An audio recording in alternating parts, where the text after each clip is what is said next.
84% rakyat Malaysia miskin. Kenapa miskin? Sebab tiada simpanan bulanan. Yang ada mungkinlah simpanan KWSP. Tiap-tiap bulan duit masuk, keluar, habis, licin. Kenapa jadi macam ni? Yalah sebab nak bayar kereta, nak bayar rumah, nak belanja makan, shopping sikit-sikit, tuk-tuk duit dah habis. Itulah kitaran majoriti kita rakyat di Malaysia ni. Lepas ni kita kena ubah cara kita berfikir. Bukan fikir macam mana nak survive sampai gaji. Fakta terbaru ditemukan, yang ngomong ini warga Malaysia sendiri ya, bukan admin yang ngomong. Ternyata Malaysia 84%-nya negara termiskin atau warganya miskin ya. Ini aneh ya. Di sisi lain Malaysia sering menghina Indonesia negara miskin, tapi di dalam negerinya pun 84% negaranya atau warganya miskin gitu. 84% rakyat Malaysia miskin. Kenapa miskin? Sebab tiada simpanan bulanan. Yang ada mungkinlah simpanan KWSP. Tiap-tiap bulan duit masuk, keluar, habis, licin. Kenapa jadi macam ni? Yalah sebab nak bayar kereta, nak bayar rumah, nak belanja makan, shopping sikit-sikit, tuk-tuk duit dah habis.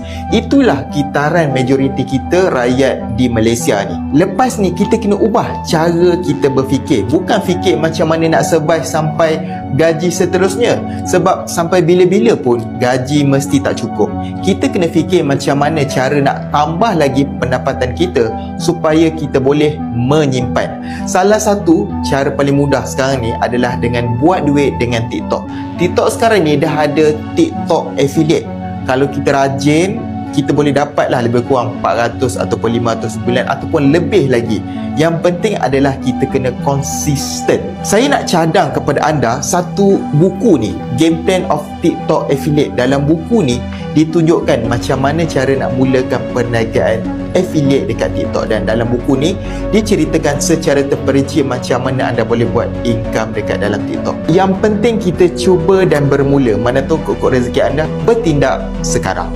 Korang perasan tak, rakyat Malaysia ni boleh dikatakan antara rakyat yang paling pemurah dan paling baik di atas muka bumi. Mana taknya kita selalu buat bantuan-bantuan kemanusiaan pada negara-negara luar, dan ia adalah suatu perkara yang sangat menakjubkan. Tapi dari sudut yang lain, seolah-olah kita keterlaluan sampai melupakan orang-orang miskin di Malaysia. Kita marah kalau pihak pemerintah tak jalankan tanggungjawab mereka.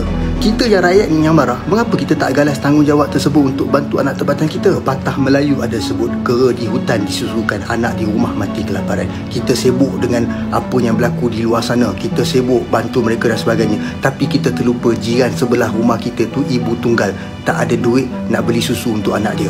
Bukankah ada hadis Nabi SAW sendiri yang mengatakan lebih afdal kalau kita beri sedekah kepada kaum kerabat kita terlebih dahulu? Itu juga sudah menunjukkan betapa pentingnya kalau kita utamakan anak tempatan kita dahulu sebelum orang lain. Nak bantu tak salah, buatlah apa yang kamu nak, tapi kamu kena ingat, orang Malaysia banyak yang miskin, dia banyak yang sangat melarat. Jadi gunalah kelebihan anda tu untuk membantu orang kita. Kalau anda marah jabatan-jabatan tertentu tak laksanakan tugasan mereka dengan baik untuk membantu orang kita, maka anda lah yang buat. Adakah tanggungjawab membantu orang miskin ni hanya terletak di bahu pemerintah, di bahu jabatan agama, ataupun tanggungjawab semua umat Islam? Satu lagi saya nak bagi tahu, tolong jangan pakai hujah kalau kita tak bantu orang luar, siapa nak bantu? Nak bagi tahu je, yang bantu umat Islam di luar sana, terutamanya Palestin, bukan Malaysia sahaja ya. Banyak negaranya buat bantuan. Indonesia pun buat, Turki pun buat, Qatar pun buat dan sebagainya. Jadi kalau kita tak bantu sekejap untuk fokus pada anak tempatan kita, Palestin tak akan lumpuh. Sumpah saya cakap, orang yang terbaik bagi saya yang tunjuk contoh teladan di Malaysia ni sudah tentu saudara Abiliu dan Uncle Kentang. Sekalipun terpalit dengan pelbagai kontroversi, tetapi mereka utamakan rakyat mereka sendiri. Penasaran? Mari kita bahas. Sebelum kita bahas, jangan lupa like, komen, dan subscribe-nya. Oke? Let's go. Ternyata Malaysia itu 80%-nya itu tidak punya tabungan di banknya ya. Jadi kenapa bisa begitu? Karena warga Malaysia ini mungkin mencicil ya. Walaupun kalian terlihat, wah Malaysia maju karena mobil-mobilnya atau kereta-keretanya bagus, rumahnya bagus, tapi di sisi lain itu mereka mencicil ya dari hasil jerih payah mereka, dari gaji mereka. Ternyata semua itu hasil kredit ya. Itu membuktikan bahwa Malaysia tidak semaju Indonesia ya. Tapi ya sama aja lah, kita juga banyak juga orang miskin. Malaysia pun sama. Tapi bedanya Malaysia itu jago untuk menutupi itu semua ya.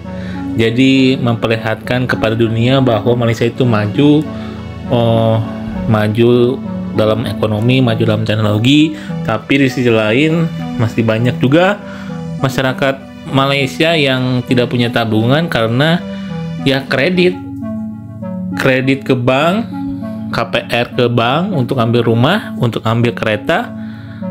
Ya itu semua bukan beli cash ya intinya. Ya sama aja lah 11-12 sama di Indonesia ya. Banyak juga yang tidak punya tabungan. Ya kita beli mobil, banyak kredit itu kan ya sama aja. Tapi ya bedanya cuman Malaysia ini bisa menutup, media-media Malaysia menutup kemiskinan itu dan mengemas bahwa Malaysia itu negara maju. Kita juga anggapnya juga Malaysia negara maju ya, agak maju lah daripada Indonesia. Tapi di sisi lain banyak juga yang ngemis, banyak juga yang miskin yang masih tinggal di kolong jembatan. Ya itulah Malaysia gitu ya, sisi gelap lah ini. Indonesia pun banyak gitu sama. Jadi segitu aja, jangan lupa like, comment, dan subscribe video ini. Jangan lupa tunggu video kami selanjutnya. See you.